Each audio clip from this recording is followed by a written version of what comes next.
स्वागत है दोस्तों आप सभी का एक बार फिर से द मिथ जर्नल पर। आज हम बात करेंगे महाभारत के एक बहुत ही अनोखे शख्स शिखंडी के बारे में।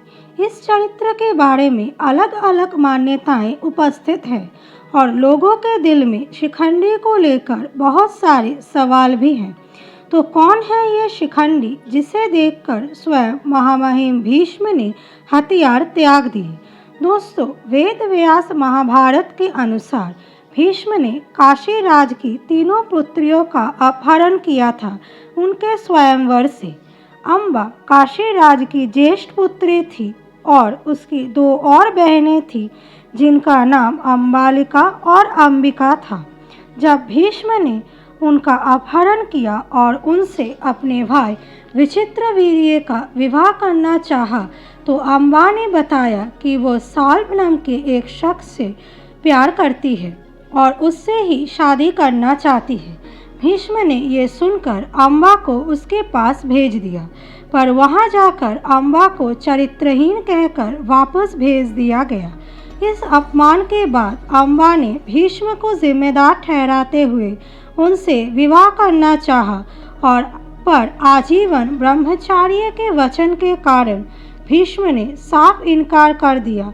अम्बा के बहुत समझाने के बाद भी इस पर क्रोधित होकर अम्बा ने ये प्रण लिया कि वो भीष्म के मृत्यु का कारण बनेगी और भगवान कार्तिकेय की तपस्या करने लगी। भगवान कार्तिकेय ने प्रसन्न होकर उसे एक फूलों की माला दी और कहा कि इस माला को जो भी धारण करेगा वो भीष्म की मृत्यु का कारण बनेगा, पर किसी ने भी उसे धारण नहीं किया क्योंकि भीष्म को इच्छा मृत्यु का वरदान था।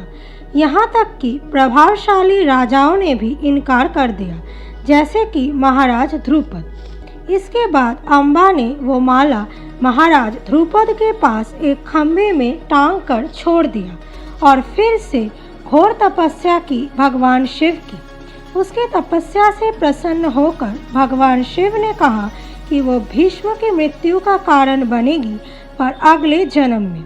ये सुनकर अम्बा ने तुरंत ही अपने प्राण त्याग दिए। इसके बाद उसके जन्म एक स्त्री के रूप में महाराज ध्रुपद के पास हुआ।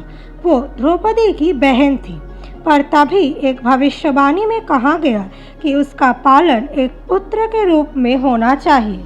तब उसका नाम शिखंडी रखा गया और युद्ध कला का प्रशिक्षण दिया गया और बाद में उसका विवाह भी किया गया।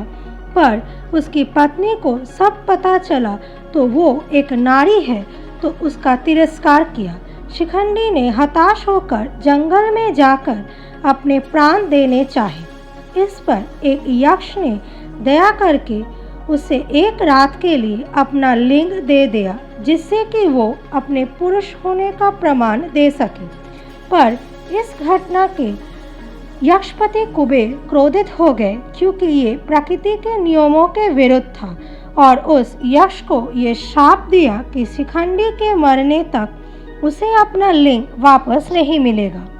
इसके बाद शिखंडी एक पुरुष के रूप में पांचाल लौट गया और एक सुखी वैवाहिक जीवन जीने लगा। जब महाभारत का युद्ध शुरू हुआ तब भीष्म के द्वारा पांडव सेना का संहार देखकर पांडव घबरा गए और श्री कृष्ण के आदेश अनुसार पांडवों ने शिखंडी को भीष्म के सामने खड़ा कर दिया।